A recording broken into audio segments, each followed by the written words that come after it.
যৌথ বিবৃতিতে গণসংহতি আন্দোলন, ব্যবসায়ীকে পাথর মেরে হত্যা, এই নৃশংসতার রাজনীতি আর চলবে না। জানাবো ব্যবসায়ী সোহাগ হত্যা, মহিন 5 ও রবিন 2 দিনের রিমান্ডে।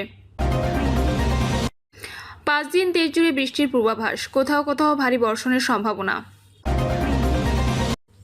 ব্যবসায়ীকে পাথর মেরে হত্যা, সেই পতিত ফ্যাসিবাদেরই পদধ্বনি, বলছে জামায়াত। এবং সর্বশেষ জানাবো টিকটক ভিডিও নিয়ে স্বামীর সঙ্গে ঝগড়া, ট্রেনের নিচে ঝাঁপ দিলেন শিক্ষিকা। শুনছিলেন সংবাদ শিরোনাম, এবারে বিস্তারিত। ব্যবসায়ী সোহাগ হত্যা, মহিন 5 ও রবিন 2 দিনের রিমান্ডে। ঢাকার স্যার সলিমুল্লাহ মেডিকেল কলেজ হাসপাতাল এলাকায় ভাঙাড়ি ব্যবসায়ী লালচাঁদ ওরফে সোহাগ হত্যাকাণ্ডের ঘটনায় গ্রেপ্তার হওয়া মাহমুদুল হাসান মহিনকে 5 দিনের এবং তারেক রহমান রবিনকে 2 দিনের রিমান্ড মঞ্জুর করেছে আদালত। তার মধ্যে সোহাগ হত্যা মামলায় মাহমুদুল হাসান মহিন ও অস্ত্র আইনের মামলায় তারেক রহমান রবিনের বিরুদ্ধে রিমান্ডের আদেশ দিয়েছে ঢাকা মেট্রোপলিটন ম্যাজিস্ট্রেট আদালত। উল্লেখ্য, এই ঘটনায় ঢাকার কোতোয়ালি থানায় 2টি মামলা দায়ের হয়েছে, একটি হত্যা ও অপরটি অস্ত্র মামলা। এদিকে ঢাকা মেট্রোপলিটন পুলিশের মিডিয়া ও পাবলিক রিলেশনস বিভাগ থেকে পাঠানো সংবাদ বিজ্ঞপ্তিতে বলা হয়েছে, সোহাগ হত্যাকাণ্ডের ঘটনায় এ পর্যন্ত 4 জনকে গ্রেপ্তার করা হয়েছে। এর মধ্যে যৌথ বাহিনীর অভিযানে এজাহার নামীয় আসামি মাহমুদুল হাসান মহিন ও তারেক রহমান রবিনকে গ্রেপ্তার করা হয়েছে। তারেক রহমান রবিনের কাছ থেকে একটি বিদেশি পিস্তল উদ্ধার করা হয়েছে। এই ঘটনায় আরও 2 জনকে গ্রেপ্তার করেছে র্যাব। বিজ্ঞপ্তিতে আরও বলা হয়, ব্যবসায়িক দ্বন্দ্ব এবং পূর্ব শত্রুতার জের ধরে এই হত্যাকাণ্ড হয়েছে বলে প্রাথমিকভাবে জানা গেছে। ঘটনার প্রকৃত কারণ অনুসন্ধানে এবং ঘটনার সাথে জড়িত অন্যদের গ্রেপ্তারে অভিযান চলছে। উল্লেখ্য, গত বুধবার সন্ধ্যা 6টায় মিটফোর্ড হাসপাতালের সামনে সোহাগকে পিটিয়ে ও ইট পাথর দিয়ে মাথা থেতলে হত্যা করা হয়। তারপর মরদেহের ওপর চলে বর্বরতা। এই ঘটনার ভিডিও সামাজিক যোগাযোগ মাধ্যমে ছড়িয়ে পড়েছে, যা বেশ আলোচনার সৃষ্টি করেছে। এই ঘটনায় দায়ের করা মামলার আসামি যুবদলের কেন্দ্রীয় নির্বাহী কমিটির সাবেক সহ জলবায়ু বিষয়ক সম্পাদক রজব আলী পিন্টু ও ঢাকা মহানগর দক্ষিণ যুবদলের যুগ্ম আহ্বায়ক সাবাহ করিম লাকিকে প্রাথমিক সদস্য পদসহ দল থেকে আজীবন বহিষ্কার করা হয়েছে। উক্ত বিষয়ে আইনশৃঙ্খলা বাহিনীকে কোনরূপ শৈথল্য না দেখিয়ে প্রয়োজনীয় আইনি ব্যবস্থা নেওয়ার উদাত্ত আহ্বান জানিয়েছে যুবদল। 5 দিন দেশ জুড়ে বৃষ্টির পূর্বাভাস, কোথাও কোথাও ভারী বর্ষণের সম্ভাবনা। আগামী 5 দিনের জন্য দেশের বিভিন্ন অঞ্চলে দফায় দফায় বৃষ্টি এবং কোথাও কোথাও ভারী থেকে অতি ভারী বর্ষণের সম্ভাবনা রয়েছে। সন্ধ্যা 6টা থেকে শুরু করে পরবর্তী 120 ঘন্টার পূর্বাভাসে এমন তথ্য জানানো হয়েছে। এতে বলা হয়েছে, দেশের ওপর মৌসুমী বায়ু মোটামুটি সক্রিয় এবং উত্তর বঙ্গোপসাগরে এটি মাঝারি অবস্থায় রয়েছে। ফলে দেশের অনেক এলাকায় বৃষ্টিপাতের প্রবণতা বজায় থাকবে। বিজ্ঞপ্তিতে জানানো হয়েছে, আজ সন্ধ্যা 6টা থেকে পরবর্তী 24 ঘন্টায় ঢাকা, খুলনা, বরিশাল, চট্টগ্রাম ও সিলেট বিভাগের কিছু কিছু জায়গায় এবং রংপুর, রাজশাহী ও ময়মনসিংহ বিভাগের 2-1 জায়গায় অস্থায়ীভাবে দমকা হাওয়া সহ হালকা থেকে মাঝারি ধরনের বৃষ্টি বা বজ্রসহ বৃষ্টির সম্ভাবনা রয়েছে। খুলনা, বরিশাল, চট্টগ্রাম ও সিলেটের কোথাও কোথাও মাঝারি ধরনের ভারী থেকে ভারী বর্ষণও হতে পারে।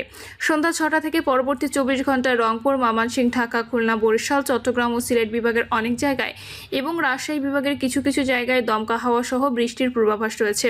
সারা দেশে কোথাও কোথাও মাঝারি থেকে ভারী বৃষ্টির সম্ভাবনাও রয়েছে। একই সাথে এদিন সারা দেশে দিন ও রাতের তাপমাত্রা প্রায় অপরিবর্তিত থাকবে বলে জানানো হয়েছে। সন্ধ্যা 6টা থেকে পরবর্তী 24 ঘন্টায় রংপুর, ময়মনসিংহ, চট্টগ্রাম ও সিলেটের অনেক জায়গায় এবং রাজশাহী, ঢাকা, খুলনা, বরিশালের কিছু কিছু স্থানে দমকা হাওয়া সহ হালকা থেকে মাঝারি বৃষ্টি হতে পারে।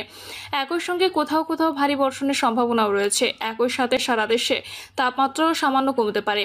সন্ধ্যা 6টা থেকে পরবর্তী 24 ঘন্টায় রংপুর, রাজশাহী, ময়মনসিংহ, ঢাকা, চট্টগ্রাম ও সিলেট বিভাগের অনেক জায়গায় এবং খুলনা, বরিশালের কিছু কিছু জায়গায় বৃষ্টি ও বজ্রসহ বৃষ্টি হতে পারে। রংপুর, ময়মনসিংহ ও সিলেট বিভাগে মাঝারি থেকে ভারী বৃষ্টির সম্ভাবনাও থাকছে। দিনরাতে তাপমাত্রা প্রায় অপরিবর্তিত থাকবে বলে পূর্বাভাসে জানানো হয়েছে। সন্ধ্যা 6টা থেকে পরবর্তী 24 ঘন্টায় দেশের অধিকাংশ এলাকায় বৃষ্টি হতে পারে। বিশেষ করে রংপুর, রাজশাহী, ময়মনসিংহ, ঢাকা, চট্টগ্রাম ও সিলেট বিভাগে ব্যাপক বৃষ্টির সম্ভাবনা রয়েছে। খুলনা ও বরিশালের অনেক জায়গাতেও দমকা হাওয়া সহ বৃষ্টির পূর্বাভাস দেওয়া হয়েছে। এদিনও রংপুর, ময়মনসিংহ ও সিলেট বিভাগের কিছু স্থানে ভারী থেকে অতি ভারী বর্ষণ হতে পারে। সারা দেশে দিন ও রাতের তাপমাত্রা থাকবে প্রায় অপরিবর্তিত। ব্যবসায়ীকে পাথর মেরে হত্যা, সেই পতিত ফ্যাসিবাদেরই পদধ্বনি, বলছে জামায়াত। চাঁদ মিয়া ওরফে সোহাগ নামে এক ভাঙাড়ি ব্যবসায়ীকে নিষ্ঠুরভাবে হত্যার ঘটনায় গভীর উদ্বেগ ও শোক প্রকাশ এবং নিন্দা জানিয়েছে বাংলাদেশ জামায়াতে ইসলামী। দলটি বলছে, দেশবাসীর প্রশ্ন, চাঁদাবাজ ও সন্ত্রাসীদের লালন পালনকারী দলের নেতারা যে রাজনীতির কথা বলে বেড়ায়, সেই দলের হাতে জনগণের জানমাল কতটা নিরাপদ? দলটির সেক্রেটারি জেনারেল সাবেক এমপি অধ্যাপক মিয়া গোলাম পরোয়ার এক বিবৃতিতে বলেন, 9 জুলাই বুধবার বিকেল 5:30টার দিকে ঢাকায় মিটফোর্ড হাসপাতালের সামনে সোহাগ নামে এক ভাঙাড়ি ব্যবসায়ীকে মাথায় পাথর মেরে নিষ্ঠুরভাবে হত্যার ঘটনা ঘটেছে। হত্যা করে তারা শুধু সোহাগকে উলঙ্গই করেনি, তার লাশের উপর নৃত্য করে আনন্দ উল্লাসও করেছে। প্রকাশ্য দিবালোকে মাথায় পাথর মেরে শত শত মানুষের সামনে এই হত্যার ঘটনা আইয়ামে জাহেলিয়াতকেও হার মানিয়েছে। এই নির্মম দৃশ্য জাহেলিয়াতের লোমহর্ষক নিষ্ঠুরতা ও বর্বরতাকেই যেন স্মরণ করিয়ে দেয়। পাশবিক এই হত্যার ঘটনায় মানুষ বাকরুদ্ধ হয়ে পড়েছে। এভাবে পাশবিক কায়দায় মানুষ হত্যা সভ্য সমাজে বিরল। তিনি আরো বলেন, কয়েকটি দৈনিক পত্রিকা এসেছে চকবাজার থানা যুবদলের কয়েকজন নেতা নিহত সোহাগের কাছে মোটা অঙ্কের চাঁদা দাবি করে। চাঁদা না পেয়ে যুবদলের সন্ত্রাসীরা এই হত্যাকাণ্ড ঘটিয়েছে। দেশবাসীর প্রশ্ন, চাঁদাবাজ ও সন্ত্রাসীদের লালন পালনকারী দলের নেতারা যে রাজনীতির কথা বলে বেড়ায়, সেই দলের হাতে জনগণের জানমাল কতটা নিরাপদ? এই দলের হাতে ক্ষমতা গেলে দেশ, জাতি ও রাষ্ট্র কখনোই নিরাপদ থাকতে পারে না। এই ঘটনায় আবার সেই পতিত ফ্যাসিবাদেরই পদধ্বনি শোনা যাচ্ছে। সরকারকে এইসব দুর্বৃত্তদের শক্ত হাতে দমন করতে হবে এবং দেশের শান্তি শৃঙ্খলা রক্ষায় কার্যকর পদক্ষেপ গ্রহণ করতে হবে। মিয়া গোলাম পরোয়ার বলেন, নিহত সোহাগের রুহের মাগফিরাত কামনা করছি ও তার শোক সন্তপ্ত পরিবার পরিজনদের প্রতি গভীর সমবেদনা জ্ঞাপন করছি। সেই সঙ্গে এই নিষ্ঠুর হত্যাকাণ্ডের সঙ্গে জড়িতদের দ্রুত গ্রেপ্তার করে বিচারের আওতায় এনে আইনানুগ ব্যবস্থা গ্রহণের জন্য আমি সংশ্লিষ্ট কর্তৃপক্ষের প্রতি আহ্বান জানাচ্ছি। টিকটক ভিডিও নিয়ে স্বামীর সঙ্গে ঝগড়া, ট্রেনের নিচে ঝাঁপ দিলেন শিক্ষিকা। স্বামীর টিকটক ভিডিও বানানো নিয়ে ঝগড়ার জের ধরে ফরিদপুরের ভাঙায় ট্রেনের নিচে ঝাঁপ দিয়ে শামীমা আক্তার সুরভি নামে এক প্রধান শিক্ষিকা আত্মহত্যা করেছেন। দুপুর 12:30টার দিকে আলগি ইউনিয়নের শাসটাকান্দি গ্রাম এলাকায় এই ঘটনা ঘটে। এই ঘটনার পর মৃতের স্বামী গা ঢাকা দিয়েছেন। বাড়িতে তাদের 2 পুত্র সন্তান কান্নাকাটি করছে।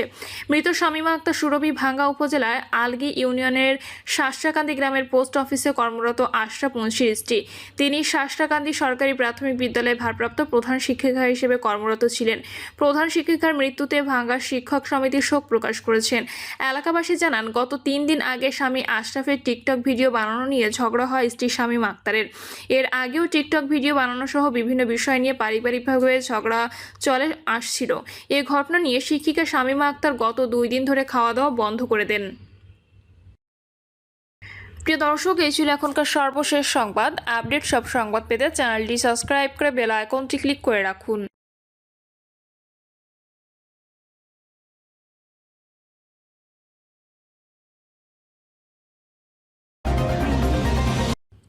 যৌথ বিবৃতিতে গণসংহতি আন্দোলন, ব্যবসায়ীকে পাথর মেরে হত্যা, এই নৃশংসতার রাজনীতি আর চলবে না। রাজধানী পুরান ঢাকায় মোহাম্মদ সোহাগ নামে এক ভাঙাড়ি ব্যবসায়ীকে পাথর দিয়ে আঘাত করে নির্মমভাবে হত্যার ঘটনায় তীব্র ক্ষোভ ও নিন্দা জানিয়েছে গণসংহতি আন্দোলন। নেতারা বলেন, গত বুধবার বিকালে ঢাকায় স্যার সলিমুল্লাহ মেডিকেল কলেজের সামনে ভাঙাড়ি ব্যবসায়ী মোহাম্মদ সোহাগকে যেভাবে পাথর দিয়ে পিটিয়ে হত্যা করা হয়েছে তা অত্যন্ত নির্মম ও ভয়ঙ্কর। এই ধরনের ঘটনা ঘটিয়ে মানুষের মনে আতঙ্ক তৈরির চেষ্টা করা হচ্ছে। মানুষের ভয়কে পুঁজি করে রাজনীতি করার যে চেষ্টা আমরা এতদিন দেখেছি, তার কোনো ধরনের পুনরাবৃত্তি আমরা চাই না। অন্তর্বর্তীকালীন সরকারকে কঠোরভাবে আইন শৃঙ্খলা পরিস্থিতি নিয়ন্ত্রণ নিতে হবে। এই ঘটনায় জড়িতদের অবিলম্বে আইনের আওতায় এনে বিচার করতে হবে। নেতারা আরও বলেন, গণঅভ্যুত্থান পরবর্তী বাংলাদেশে এই নৃশংসতার রাজনীতি আর চলতে পারে না। বাংলাদেশ থেকে চিরতরে এই আতঙ্ক তৈরির রাজনীতি বন্ধ করার জন্য এই নৃশংস ঘটনার অবিলম্বে বিচার প্রয়োজন।